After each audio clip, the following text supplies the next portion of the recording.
In general, many consider the year 1900 to be the demarcation line between old-time and modern steam locomotives. This is because before 1900, narrow fireboxes fit between the drivers. In 1900, typical power for passenger service was the 460, while freight service relied on two 80s and lower drivered 460s. Both types of engines suffered from the same mechanical restrictions. That is, the cylinders could not be made any larger or they would overtax their boilers. More steam could not be generated because of the firebox's small capacity. The last pair of driving wheels limited the firebox length and width according to what they could support. The only wide fireboxes of the pre-1900 era was the Wooten type. Made wide but shallow, Wootens rested their weight on the drivers. The Wooten fireboxes were made for slow-burning anthracite coal and were used on anthracite-burning locomotives until the end of steam. The balance of power between boiler output, firebox capacity, and number of driving wheels had been reached. Piston valves were a vast improvement over sliding valves. The most popular valve gear at the time was the Stephenson type, which used sliding valves. Mechanics found working on the Stephenson valve gear difficult owing to its inside frame mounting. Stephenson valve gear also required large driving eccentrics on the axis, and this caused overheating problems. The 10-wheeler in the consolidation used steam inefficiently. Maintaining a hot firebox required a very strong draft, with this draft induced by the force of exhausting steam out of the stack.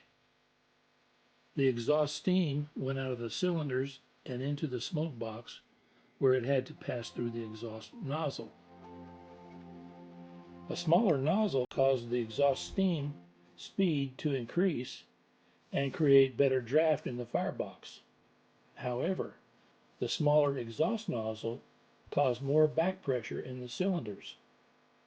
Consequently, all of these factors began to work against each other, one defeating the advantage of the other as the locomotive's speed increased.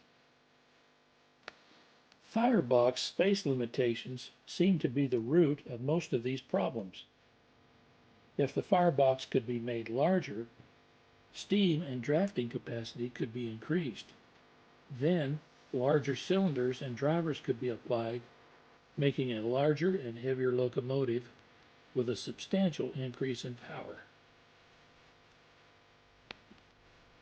The only solution to limited firebox space was a trailing truck, which would allow the firebox to not only extend in length, but also extend outside the bounds of the drivers.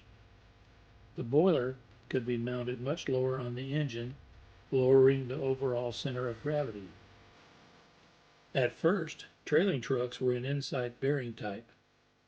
Santa Fe developed the outside bearing truck, and then the first successful four-wheel trailing truck in 1919, which was installed on number 3829 during construction. An improved four-wheel trailing truck became standard on Santa Fe motive power in later years. Santa Fe's engineering department did considerable testing on different valve motions. Santa Fe began favoring Walschaerts valve motion over Stephenson, Young, Baker, and Southern.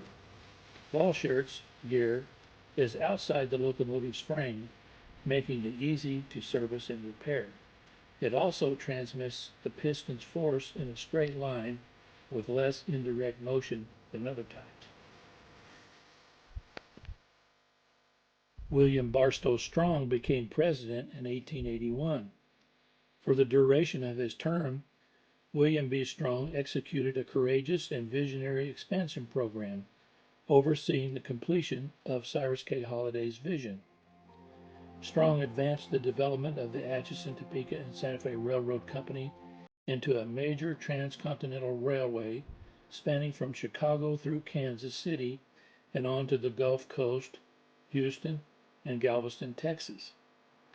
His expansion even went beyond Colorado through New Mexico and Arizona, at the same time spreading out on from Albuquerque to Barstow, California. By 1888, he would continue the line into Los Angeles, creating the only Chicago to Los Angeles line owned and operated by a single railroad. William Barstow Strong's energetic development of the Atchison, Topeka, and Santa Fe enlarged the system's route miles immensely, resulting in a substantial necessity for extra locomotives. Therefore, George Hackney stepped up acquisition of new locomotives substantially in 1886 and 1887. All of the new engines were standard 440 and 460 locomotives produced by various builders, except for one 442 engine number 738, purchased in 1888. Several things made number 738 different. The 442 wheel arrangement, known as an Atlantic, according to the White classification system, was rare at the time, as number 738 was the second Atlantic built in the United States. It was also a camelback type and utilized the patented Fox firebox. The Fox firebox consisted of two cylindrical fireboxes mounted side by side, thus utilizing all the horizontal space available over the trailing truck. This required the crew cab to straddle the firebox, separating the engineer from the fireman, who had to be located in the tender to access his controls, a very weird setup for the crew. Number 738 also came equipped with an early version of the feed water heater, which would later be standard equipment on almost all Santa Fe locomotives. Due to the awkward crew cab arrangement and the failed experiment with the Fox firebox, Santa Fe had number 738 converted to a standard 440 in 1891. The Fox firebox was never adopted by Santa Fe. However, the new trailing truck, which could support a larger firebox and the addition of a feed water heating system, would be the key to developing large locomotives in the future.